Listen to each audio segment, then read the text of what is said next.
আসসালামু আলাইকুম ভিউয়ার্স, বন্ধুরা সবাই কেমন আছেন? আশা করছি সকলে ভালো আছেন। তো আজকে তোমাদের সামনে নতুন একটা রেসিপি নিয়ে হাজির হয়ে গেলাম, টমেটো ভাজি।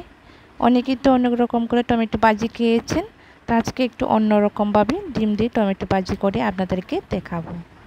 খুব মজার একটা রেসিপি, খুব কম অল্প সময়ের মধ্যেই কিন্তু টমেটো ভাজাটা করা যায়। তো বন্ধুরা চলো শুরু করা যাক।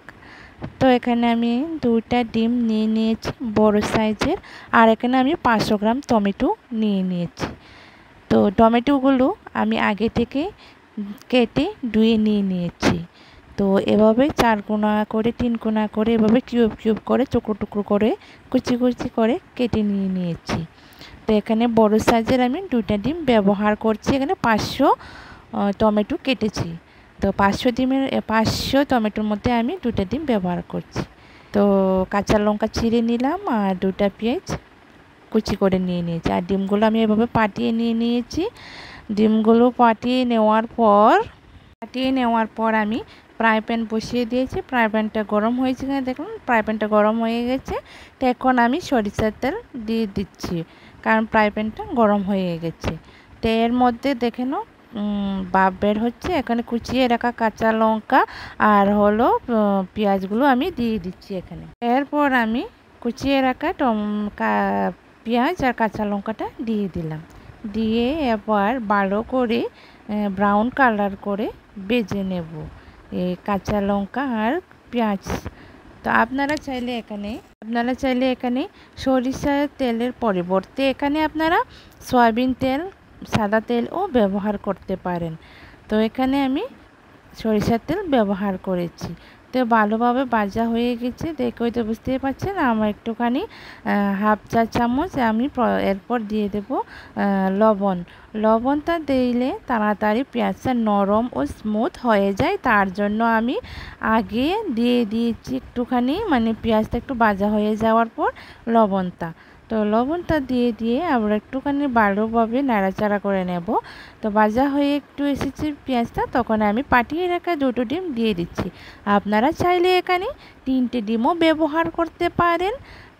আমি এখানে 500 টমেটোর সাথে 2টো ডিম ব্যবহার করছি।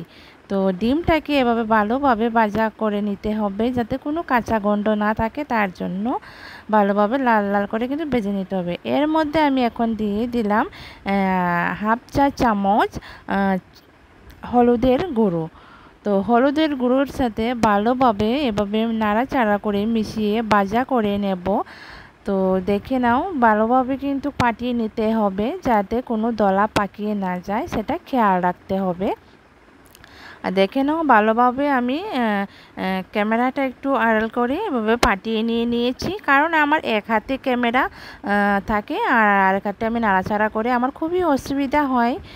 তোমরা যারা আমার রোজ ভিডিও দেখো রেগুলার, ওরা হয়তো বুঝতেই পারো।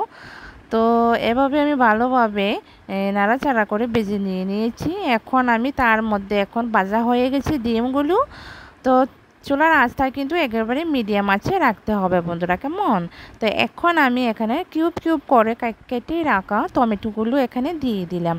ভালোভাবে ভেজে নেব, একবারে ডিমের সাথে মিক্স করে 2 থেকে 3 মিনিটের মতো আমি নাড়াচাড়া করে টমেটোকে ডিমের সাথে এভাবে নাড়াচাড়া করে নেব। টমেটোটা আগে ভাজা করে ডিমটা যদি দেওয়া হয়, তাহলে কিন্তু কাঁচা ডিমের গন্ধটা থাকবে, তার জন্য আগে ডিমটা কিন্তু অবশ্য আগে ভেজে নেবে।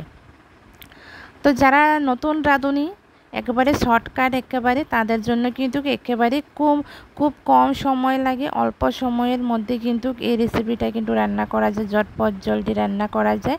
আপনারা চাইলে কিন্তু আপনাদের বাচ্চাদেরকেও, যারা টমেটো খেতে পছন্দ করে না, কিংবা আপনাদের পরিবারে কেউ পছন্দ করে না, অবশ্যইভাবে ভাজি করে দিবেন, খেতে পছন্দই করবে, আমি গ্যারান্টি দিয়ে বলছি।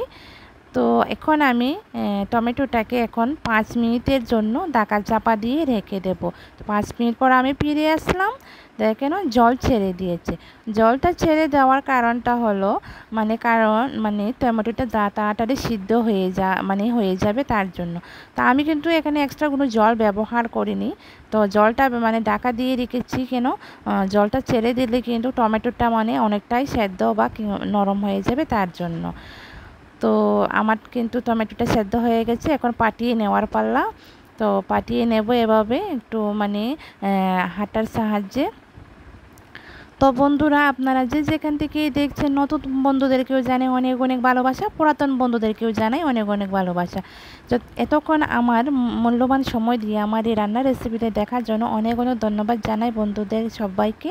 আর যারা নতুন বন্ধু হয়ে আমার এই রেসিপিটি দেখছো, যদি ভালো লেগে থাকে অবশ্যই পাশেই থেকে যাবেন, পাশে থেকে অবশ্যই চ্যানেলটা সাবস্ক্রাইব করে নোটিফিকেশান অন করে রেখে দেবেন, যাতে করে এভাবে ভালো ভালো রেসিপি কিংবা নিত্য নতুন রেসিপি আপলোড করার সাথে সাথে আপনাদের কাছে নতুন নোটিফিকেশানটা পৌঁছে যায়।